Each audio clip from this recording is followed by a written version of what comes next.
This is Boxing Tickets NA. We are here at Hooked Boxing in Hollywood. Delighted to join with Mr. Hollywood himself, Conor Quinn. How are you, mate? All good, mate, all good. How are you? It's definitely an unusual, obviously, setting we're in. Obviously, we're here in Hooked in Hollywood. Obviously, a very stylish and very upmarket, obviously, sort of gym, and probably right up your street.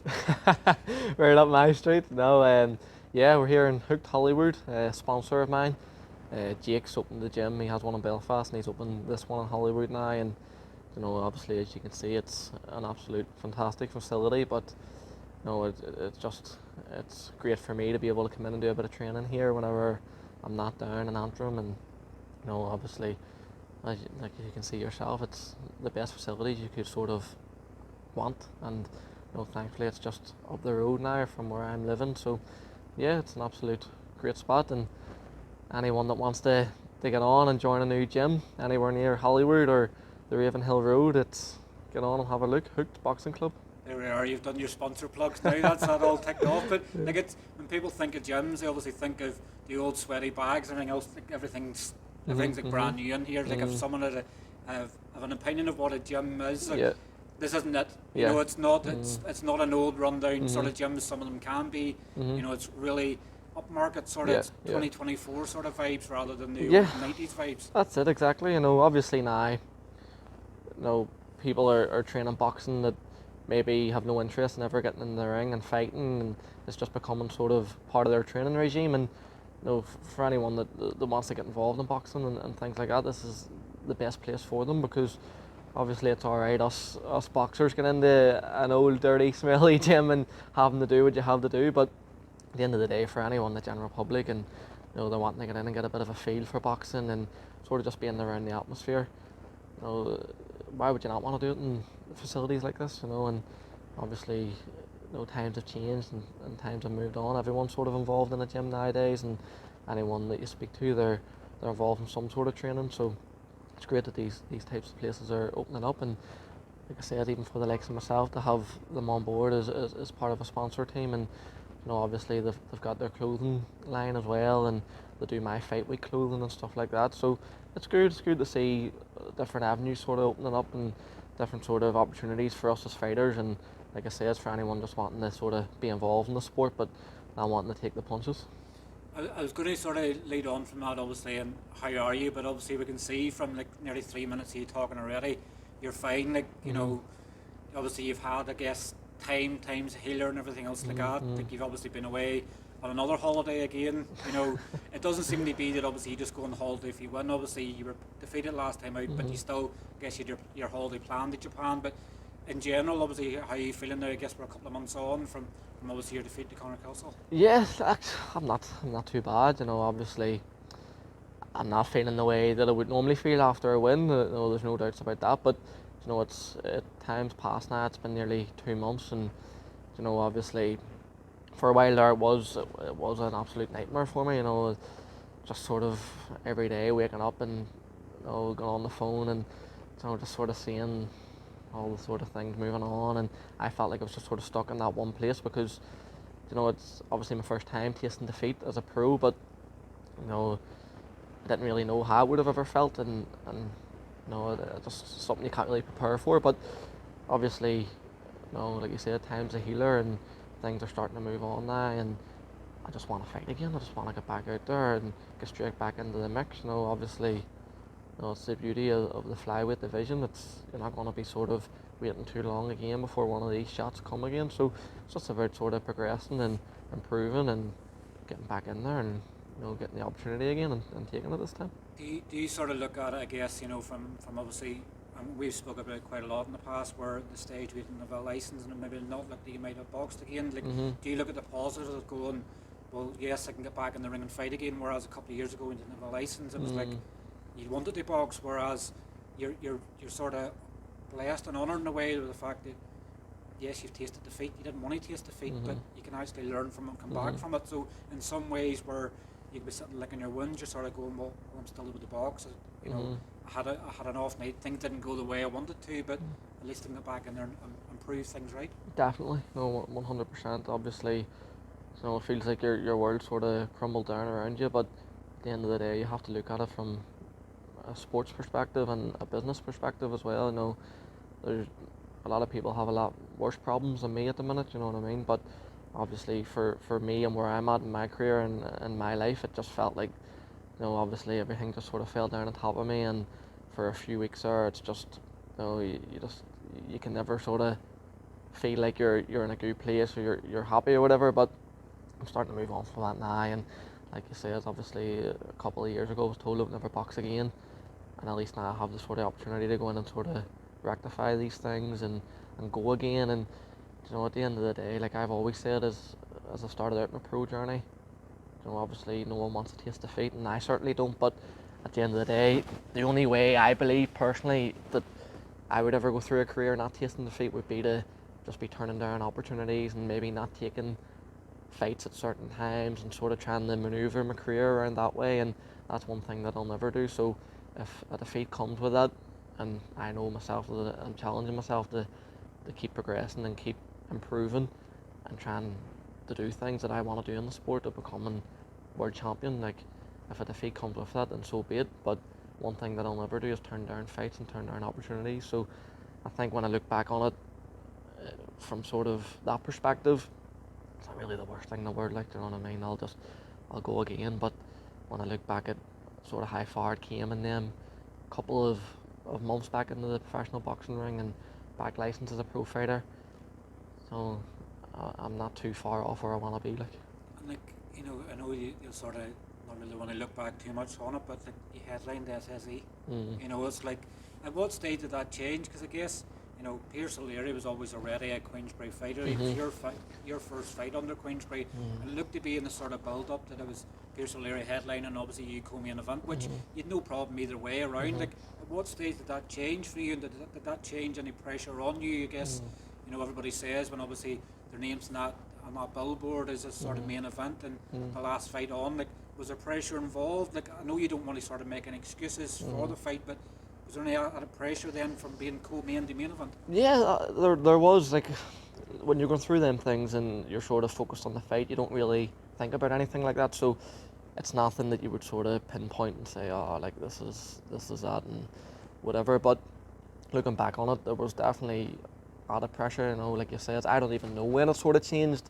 I'm just sort of training and looking forward to the fight, and then obviously these opportunities are coming, and now you're main event, and obviously it was more probably the media side of things. There would have been more obligations than I was used to, stuff like that. But in terms of the fight, you know, I would be prepared to fight anyone, anywhere, anytime. It was just probably the added pressure of selling the show, the media, the tickets, things like that. Like, realistically, my career went from boxing in the Europa Hotel to headlining the SSE Arena in a 12-round title fight overnight. You know, so sort of things that if you were to maybe tell someone that was the way it was going to go, they'd laugh at you and say, you know, it doesn't work like that. But like I said, I'm always trying to sort of push them boundaries and sort of just progress as quickly as possible. And you know, the opportunity came, and obviously, you know, I was never going to turn it down. But like you said, looking back on it now, obviously headlining the SSE and event and stuff like that, it's a strange feeling. But unfortunately, it's not something that I look back on with too much happiness. Do you know what I mean? I wish, obviously, if I could go back and snap my fingers and undo it all, I would, because that I never want to lose. But that's just the way things are, isn't it? It's, you know, like where you're saying with the media and stuff, like, I know obviously, like, I think on Fight Week, I don't think I interviewed you, but you've always been used to me being around there. It's sort of other people that don't know you, and I guess that's the thing as you're getting bigger in a sporting career, is other people come involved and they're like, can I get an interview? And they're like, you know, the next thing it comes from doing 1 or 2 interviews on Fight Week to doing 10 or 15, and it's like, when they have time to go and eat, when they have time to go and prepare. I guess it's that mental aspect that you sort of probably going to have to get used to now. Yeah, definitely. And I think that's maybe something, not even so much with the media, because obviously there's obligations there that I just have to go with, and it's giving me exposure and it's helping me in my career and it's helping the show. So obviously it was just probably more about time management with me within them, and making sure that I'm getting the right sort of training and nutrition and stuff around these obligations, which I was never used to.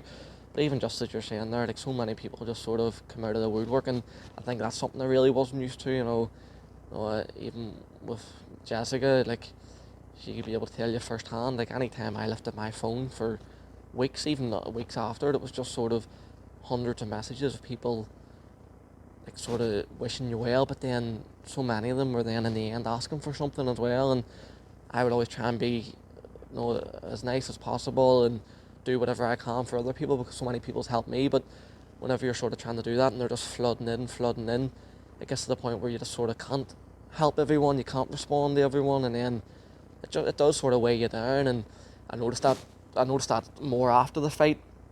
Like, for weeks there, I just turned the phone off and didn't look at it, like, and then obviously what comes with that is people that really are close to you, your family, your friends, and your team.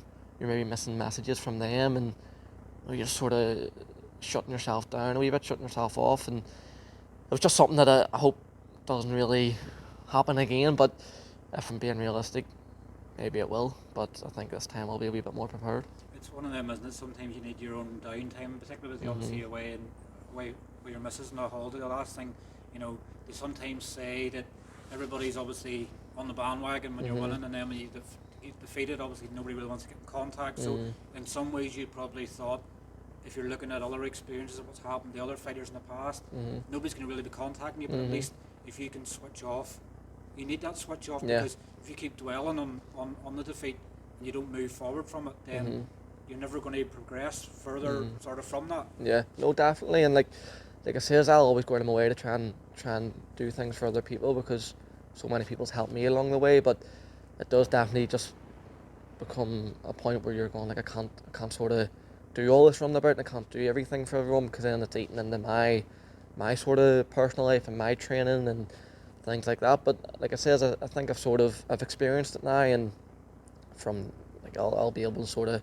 know what's expected. And the other side of the coin is, thankfully, people still want to know me and still want to be involved with me, and thankfully I have a great team around me. I have an unbelievable team of sponsors, because that's something that I always heard people say is, once you take your first defeat, a lot of the sponsors and stuff that are helping you along the way sort of disappear. And that's one thing I can say is definitely not happened. Obviously I've spoke many a times on my major sponsor, Bobby from Foscaf, and without him I wouldn't be able to be sitting here today, because when I wasn't able to box, he was the guy behind me and making sure that I was financially able to keep training and things like that. And thankfully I've still got Bobby and all my other sponsors, Sean from the mini market, and obviously Jake from Hooked, and everyone that's sort of been involved with me are still with me. And again, that sort of just gives me that extra step up now to come back from a defeat like that, where you're going, nothing's really changed other than our record, so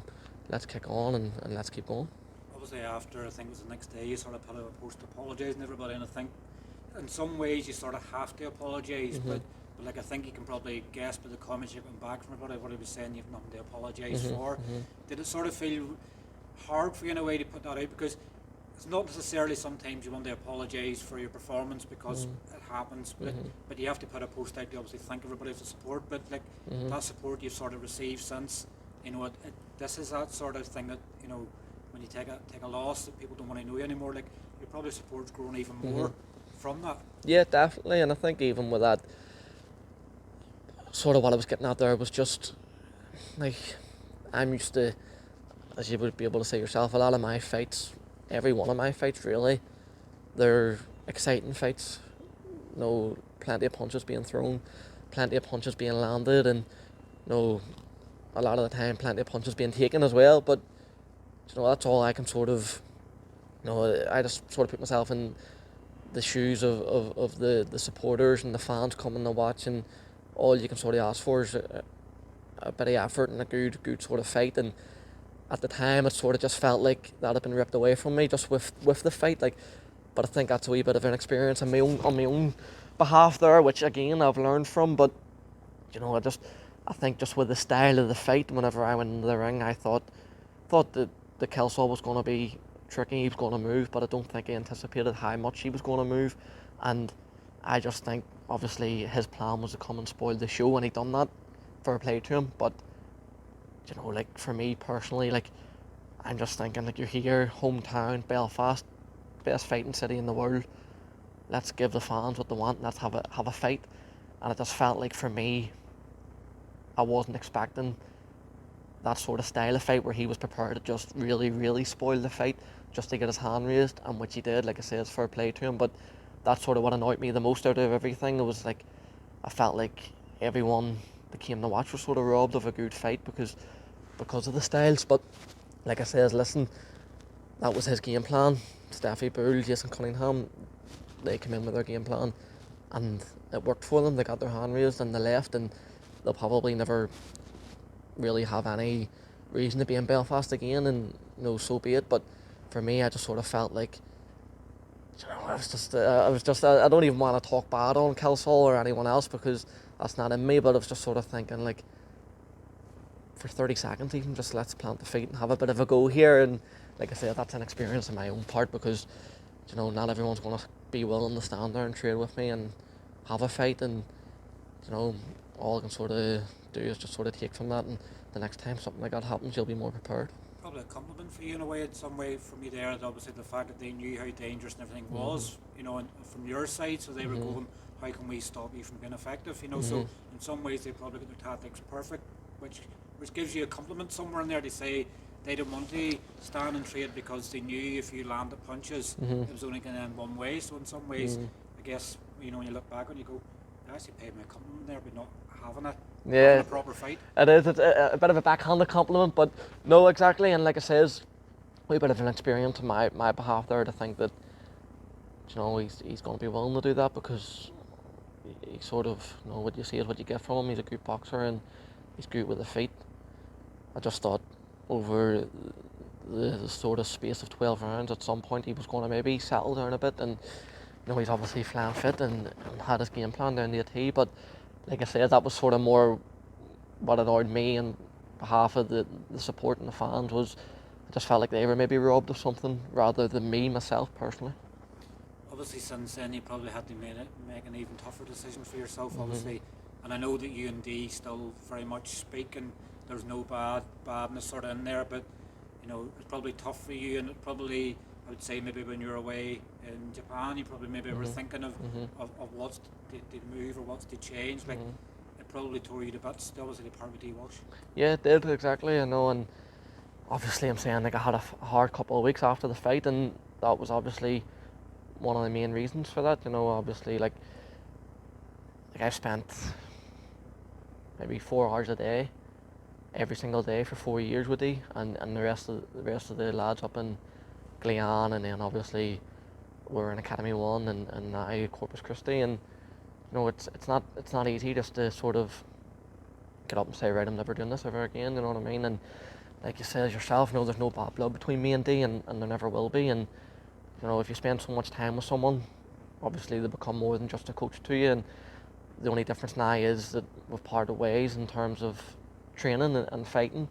Obviously, in terms of a personal level, there's never been any issues, and there never will be. And one thing that I'll always be thankful to Dee for is he was one of the only people that stood by me whenever I was having the issues of possibly never being able to box again. And Dee, and along with a couple of other people there that I mentioned previously, and my family and friends, they were the only ones to sort of be there and stick by me and have that bit of faith in me. So it's something that I'll always be in debt to Dee for, really. And obviously then, like you say, I was waking up every single day just sort of having to make this decision, and it was just something that was sort of really bearing heavily on me. And thankfully then I came to a conclusion, and I sat and I spoke with Dee, and he obviously he was brilliant with the decision, and probably sort of himself knew that things were maybe just running a wee bit stale. It wasn't,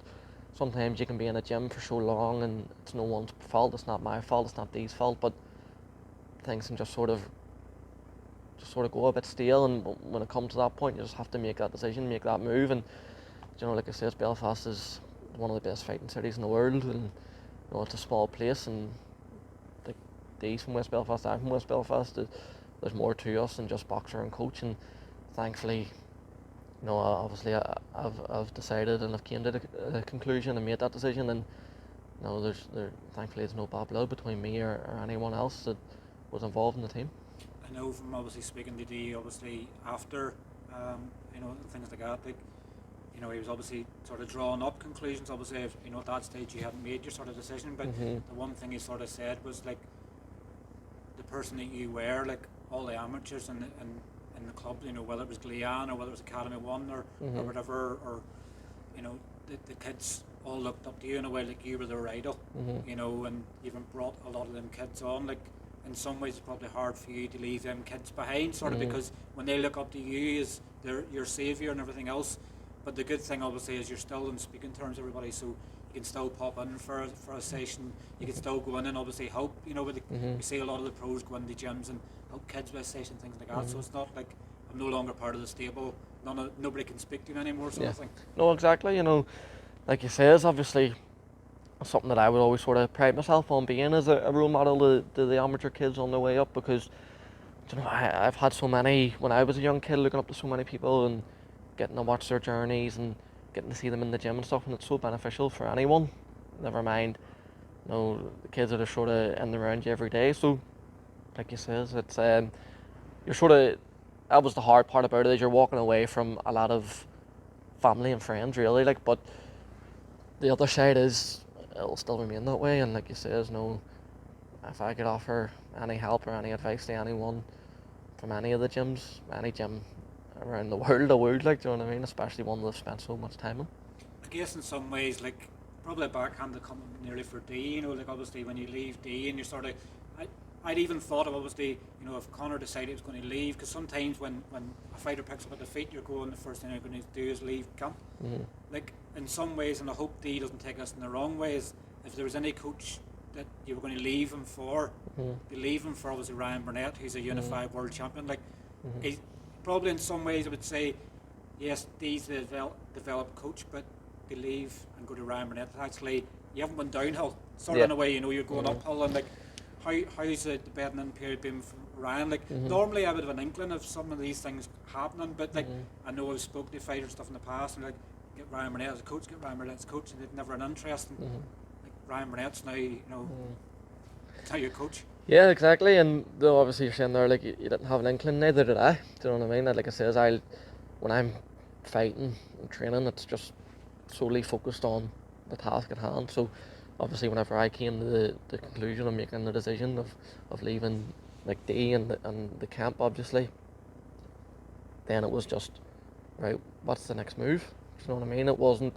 like I says, there was nothing that I was going searching for, there was nothing that I felt I needed at this moment in time. It was just, I needed to change, I needed to make a move, I needed to make a change. So then once I made that move, it was then, where do I go now? Do you know what I mean? And then obviously I got speaking with Fran, didn't even know that he had any interest in training professional fighters, and thankfully he did, because obviously I've joined his team, and it's been amazing.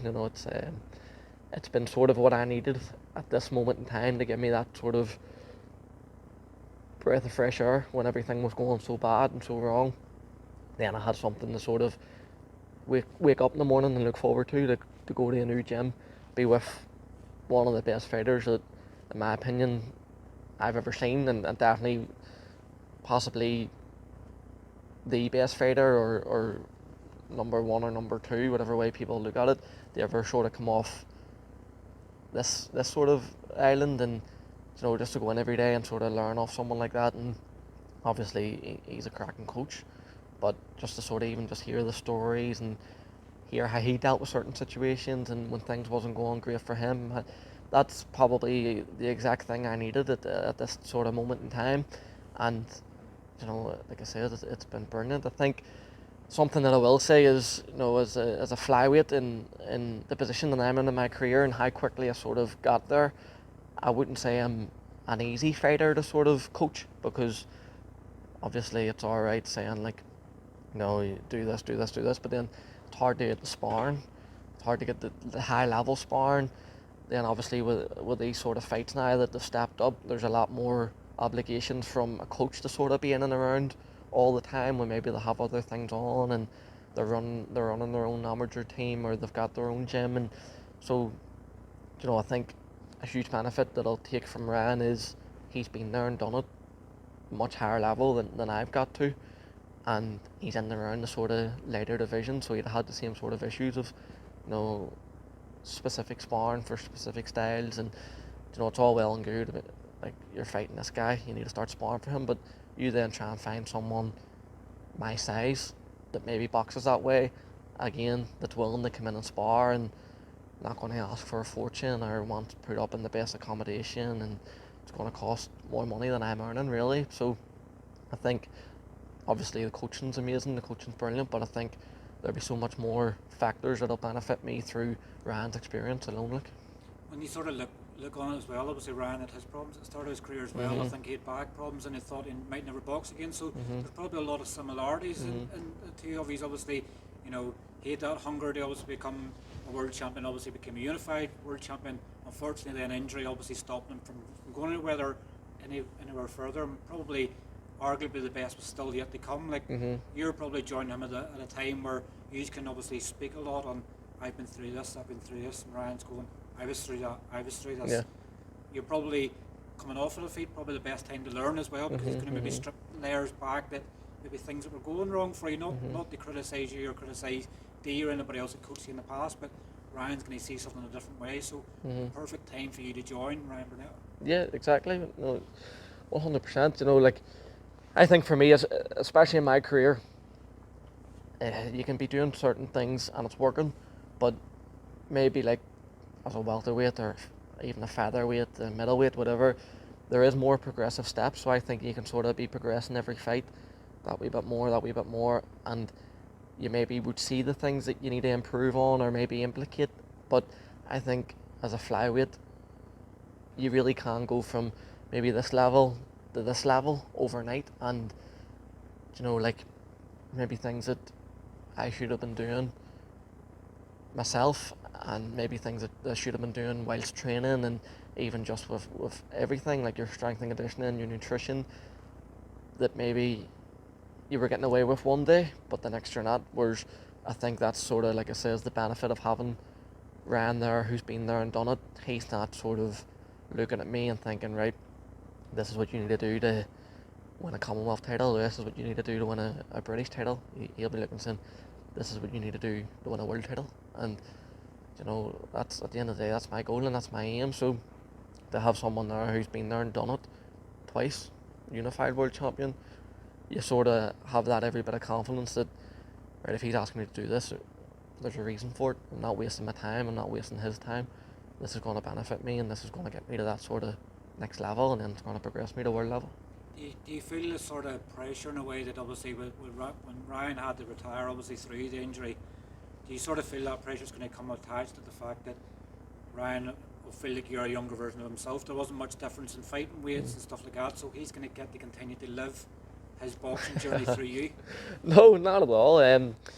Listen, obviously, you know, like, if you were to be offered the career of Ryan Burnett, of what he done in his career in such a short space of time, you would jump at it with both hands, wouldn't you? So, listen, if he wants to live his career through me, I'm more than happy to do that. Get you world titles, yeah, nice. yeah, as long as I end up with the couple of belts at the end of it. But no, all jokes aside, I think he's just, maybe, if you've had your career sort of cut short and ended due to injury, you have so much more to give. You'll have a wee bit more to give now through coaching us, and you know, I think he'll be that wee bit more passionate and that wee bit more sort of enthusiastic, because realistically, if he wasn't injured, he would still be fighting today. Do you know what I mean? So I think it's going to be just, everything's just going to be so much more beneficial to the likes of myself, because he's so young and he's just fresh out of the game and he's hungry, and you know, like I say, the knowledge is just sort of, it's, you know, like something I've never seen before. And you know, I've worked with many of the coaches, obviously as a young fighter, boxing the Irish team from I was 12 right up till I was 21, and there's 5-6 coaches a week down there in them teams, and I've worked with so many, and obviously I've worked with top professional coaches and stuff like that, and I just think stylistically what I've seen from Ryan for myself, it's just, you know, it's absolutely unbelievable. And I'm just excited. I'm excited again, and I can't wait to get in and show what I've been learning. So just about to come on to now, obviously the fact that you come off of the fight, you just want to get back in there. Like you'd have probably, if Mark had said to you the week after, I've got you another fight, you'd have went straight back in. Like you just want to get back in to show people that that wasn't Conor Quinn on the night. Like obviously a new coach and everything else like that. Like it's probably giving you that buzz again. Now you probably feel like you're making your professional debut. Yeah, it does. Like you said, there actually Mark called in and seen me. I think a couple of days after my last fight, just before I went on holiday, and I was going on holiday on the Sunday, and I actually says to him, he laughed at me as a joke, but it was sort of it was a joke with a jag. Like I says, could you not get me out on Saturday here? Do you know what I mean? Because I'm just I'm a competitive person, and I always just want to sort of right my wrongs. Like so, yeah, I just want to get in there, and I just want to get in and fight. And thankfully, obviously, I've signed a long-term promotional deal with Queensberry. So the good thing there is that I know now when I do fight again, it's always going to be in a good show and a good platform, and I'm always going to have the opportunity now to show the improvements. And I know so many people after a loss maybe have to go and fight, and no one even gets to see their comeback fights or whatever, or things like that. Whereas at least I've got the promotional back in there of Queensberry, and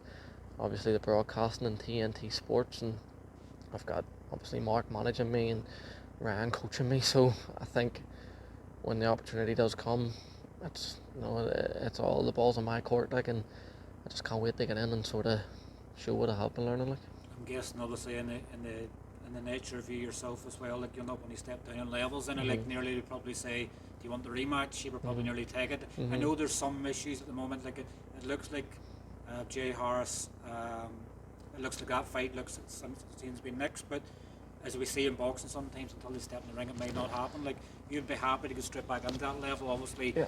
Maybe it might be at Frank Warren, Queensberry and Mark, maybe it might want you to come back a bit, but you're happy to go straight back into title fights again.